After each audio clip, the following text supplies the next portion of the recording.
Good morning, guys. I think moving to YouTube is one of the best things I could have ever done because now I'm no longer restricted to a minute or a minute and a half on like TikTok and Instagram, and you can't restrict greatness, my bro. Yeah, we've settled back into South Africa and it's just been the full swing of things. Something very interesting that happened is that I posted my last video on Sunday and then Monday happened and we just started running around, back to work, all that sort of stuff, getting into the flow of things. And I kind of forgot I had this YouTube channel. Not that I forgot, but like I forgot I posted the video. So then at the end of yesterday, which was Monday, I opened the YouTube Studio app and we have like 450 subscribers. Do you know how many people 450 people are?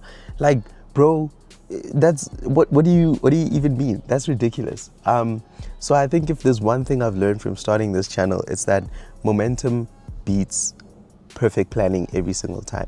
If you just do something, right, you can then iterate on the results that you see from your actions instead of trying to plan this massive thing and then only launching much later. No, start small, do something, you mess up, you suck at it, and then you get better and better and better.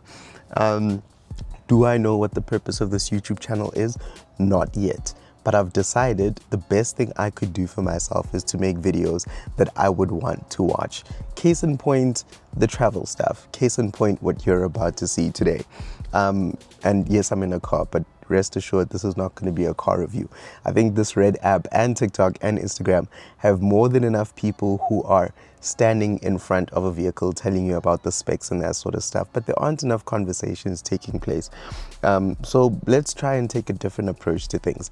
I'm currently sitting in an 800,000 Rand car in between meetings at the moment, so I want to go grab a cup of coffee and then afterwards I just want to park it on the side of the road and tell you about it, because one of the cooler things I get to do on a weekly basis is I work with different manufacturers across the country and they give me the keys to some of their best and most expensive for me to live with and tell a story about. We'll get into the specifics of how I started, how I think it's been able to work out so far, and obviously I'll tell you a bit about the car. We need a YouTube intro actually, now that I think about it. You see, iterating instead of planning and then trying to execute something at the very end. And speaking of small iterative developments, I found out the difficult way, or maybe not difficult, I found out that YouTube punishes you for using music. And I want to say real music because no one listens to that royalty-free stuff in their free time. Do you get what I'm saying? So why is it that when we're capturing daily moments and, you know, we're sort of recording the stuff that we want to put out on here, we're not allowed to use like the music that we listen to on a daily basis? I think it's a stupid rule, but I mean, I guess it makes sense because you want to give people their royalties.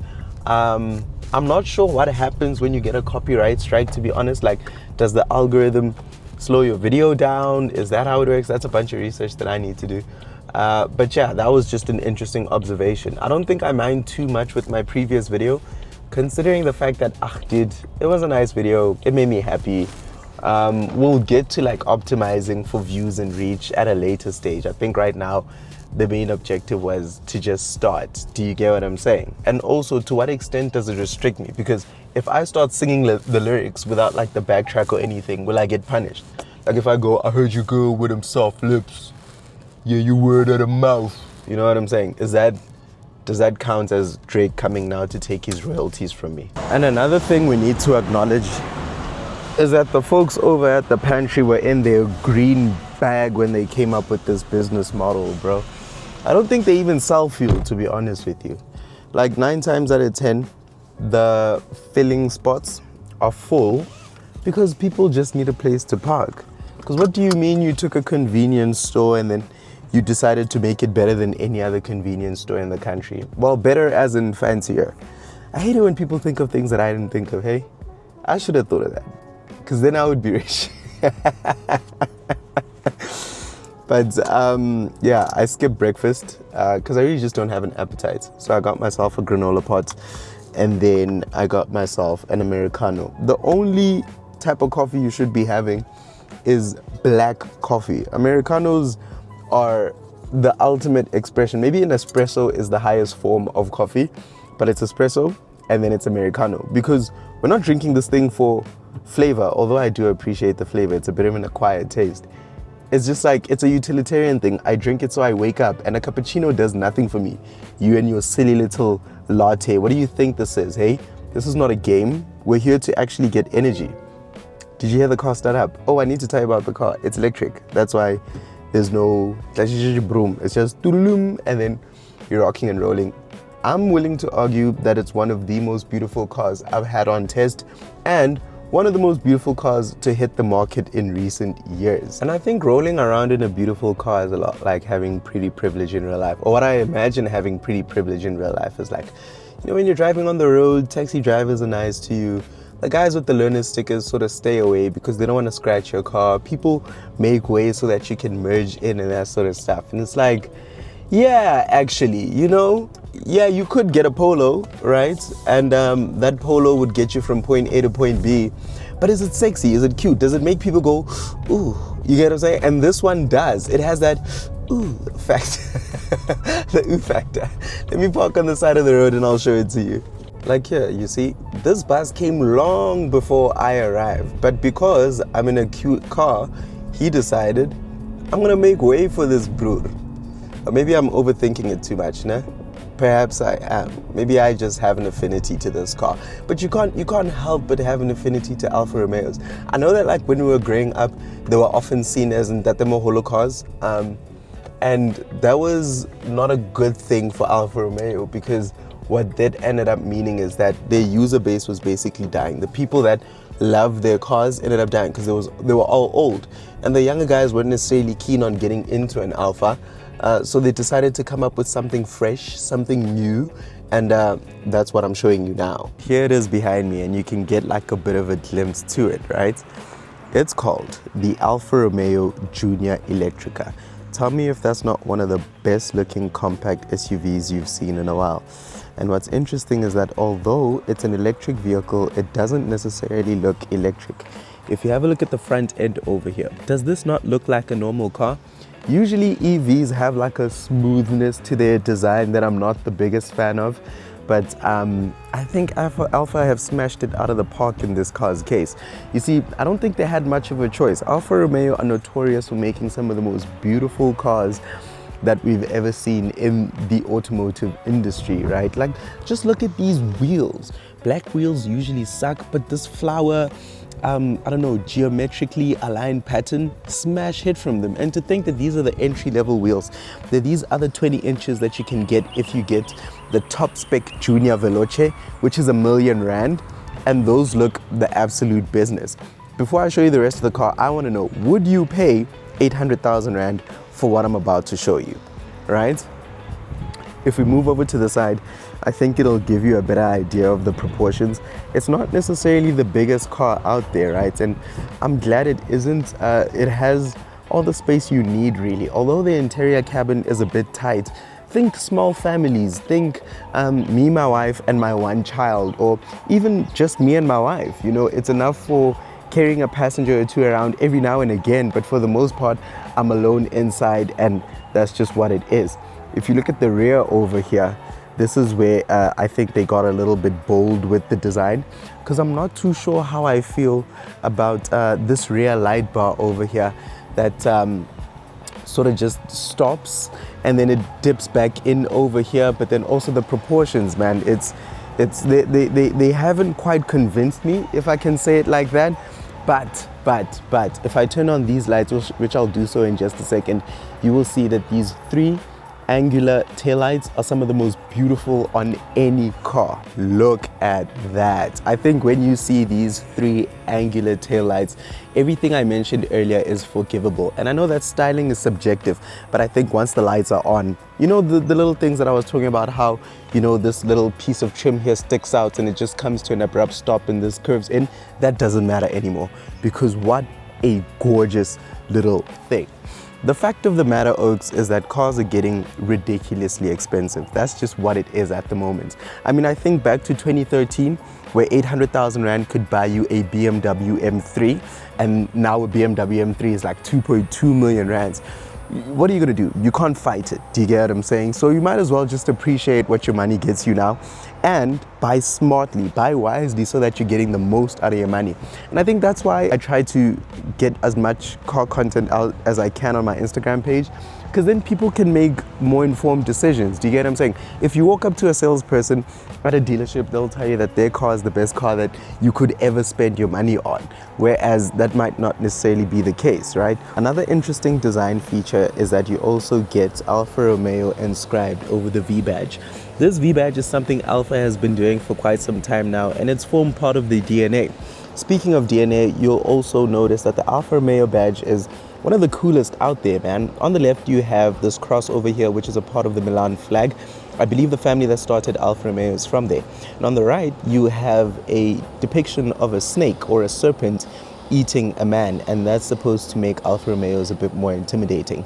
The actual name for this thing, it's called a Bichone, and I just think it makes for one of the sexiest car logos out there.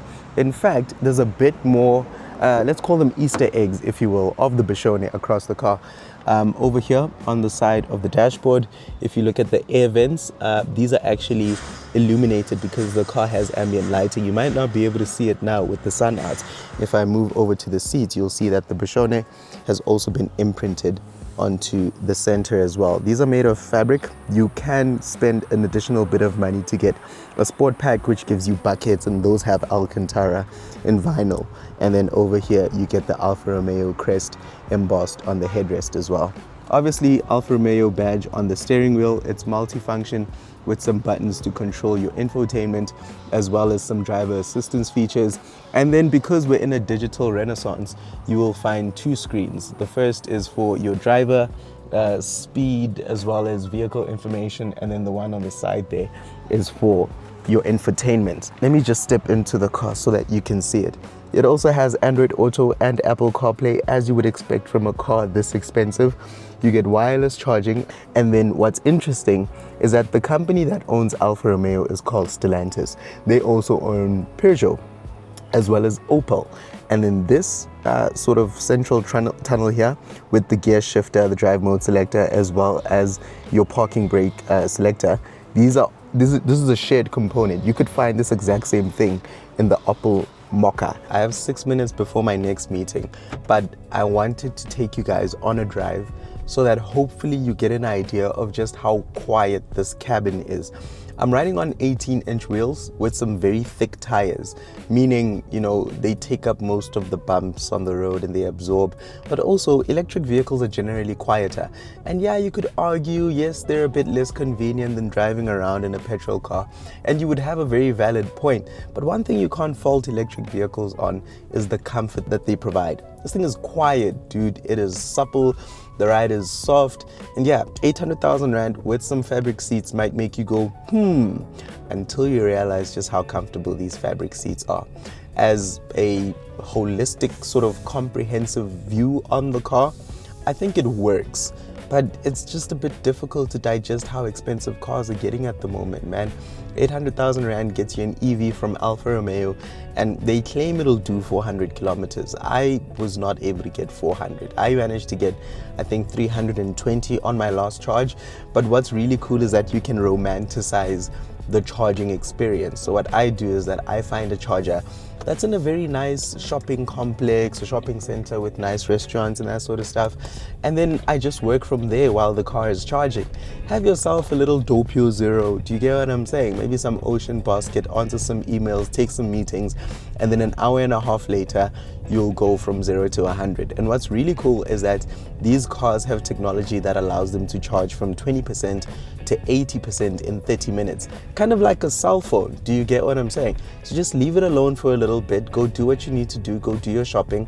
And I can equate the experience of owning an electric car to maybe having a child, because, you know, you just sort of build your lifestyle around the child. And some people don't mind children in the same way some people don't mind driving around in electric vehicles. I have an Instagram series where I'm running through all of these things in a bit more detail. This was just like an overview kind of thing.